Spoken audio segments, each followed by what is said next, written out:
مشكلة اختنا جيم. طبعا يا جيجي انا مش هقول اسمك، انا هحكي لكم ملابسات الموضوع. جيجي مكتوب كتابها، وكل ما خطيبها يجي يتريق عليها ويقول لها يا شبند يا شبندي. وده ليه؟ عشان جيجي على طبيعتها بتغسل وشها وتطلع، ما بتحطش ميك اب. وليه جيجي ما بتحطش ميك اب؟ عشان بتخاف على بشرتها. اهو يا جيجي انا جايالك شمندي على المحاره، مش حاطه اي حاجه في وشي، وعايزاكي تعرفي حاجه مهمه جدا. انا شمندي وانتي شمندي وهي شمندي ودك هي شمندي، كلنا شمندي في نفسنا، تركيبتنا كلها واحده، بس هي تاتشات صغيره عشان يبقى شكلنا حلو من غير ما نضر بشرتنا. يبقى نركز على شكل العين. وتاني حاجه انا عايزه اداري الحلق ده عشان بحس ان شبه البقره الحلوه. ولو هتلبسي لينسز اكون ذكيه في اختيار اللون. يعني مثلا انا دلوقتي لابسه ازرق، هلبس حاجه مديه على ازرق سيكه، ولازم احط قطره مرطبه قبل ما البس اللينسز. بمجرد ما هتلبسي اللينسز هتحسي ان شكلك راح في حته تانية. هو ده حلو وده حلو، بس في حته اختلاف، في سسبنس في الموضوع، مش كل يوم نفس الشكل. والكحل الازرق اللي سالتوني عليه في الفيديو ده ما هوش كحل، اكيد مش كل لون هجيب له قلم، اني شحاته ابو كف. غالبا في اي باليت اي شادو هتلاقي فيها كام لون شمر. ويعني ايه شمر؟ يعني بروبرو. وفي فرق كبير ما بين الشمر والجليتر. احنا عايزين الشمر اللي هو البروبرو ده، الحاجات البسيطه، مش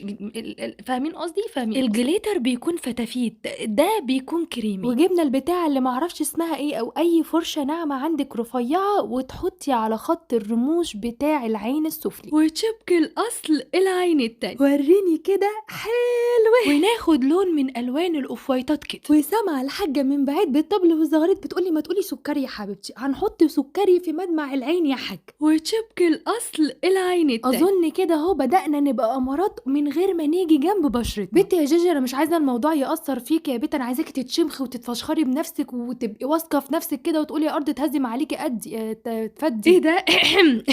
لما اغزل بتاع مكسور. ونقوم واخدين حته كونسيلر صغننه ادجي كده، هننضف بيها بس تحت الحاجب. بسم الله الرحمن الرحيم. هتحطيها من هنا تحسي ان الحاجب بقى نضيف وظاهر وواضح من هنا. ونقوم دامجين بالبيوتي بلندر اي سفنجه المكوره ويكون مغسوله ومعصوره كويس. ازيكم بقى؟ اظن كده حلوه. وشبك الاصل نفس الباليت هناخد منها لون اسود بفرشه رفيعه ناعمه. اتمناك يا جيجي تكوني فاهمه. ونبتدي نحط في كورنر العين الخارجي من جوه والطياري على بره، بنفس تكنيك استعمال الملقط كده، عشان السواد يبقى قوي من جوه وناعم على بره. ونبتدي نطبطب بالفرشه فوق العين، وبكل هدوء تبداي تسيحي اللون من اطرافه بالراحه كأنك ماشية على قشر بيض. طب والنبي كمالة وتشبك الأصل العين التاني. حسيتي بأي تلبيخ مش عاجبك، هاتي حتة القطنة اللي بتاعت الودنانانة ديت وحطيها في حبة ماء مسلر وامسحي، بس كده خلاص هتظبطي الرسمة صح جدا. بصي أنا شايفة كده إن انتي هتبقي قمر. لو انتي عايزة تبقى حاجة توضح العين أكتر، هاتي خط أيلاينر من فوق مدمع العين الجزء اللي فوق وحطي سواد شوية، وتشبك الأصل العين التانية. ونكمل الخط ده بالكحل من فوق بس عادي جدا، وتشبك الأصل العين التانية. وبس كده تقومي ضربة الماسكارا بتاعتك في رموشك اللي فوق واللي تحت وتشبك الاصل العين التانية. ولو لطشتي اي حاجه زي حالاتي، هاتي حته القطنه اللي كانت معانا قبل كده وهتتشال معاكي بسهوله، بس بعد ما تنشف. شوفي انا مرضتش احط المرطب ده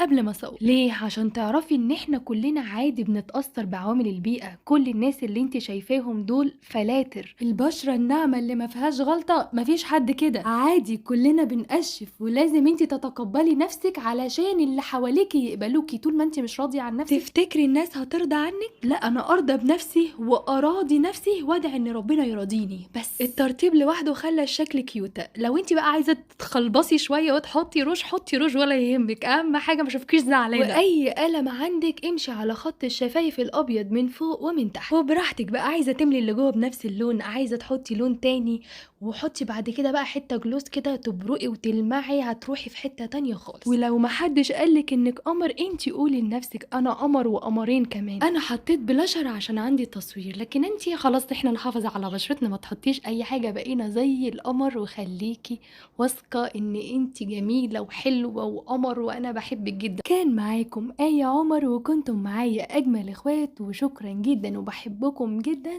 باي باي.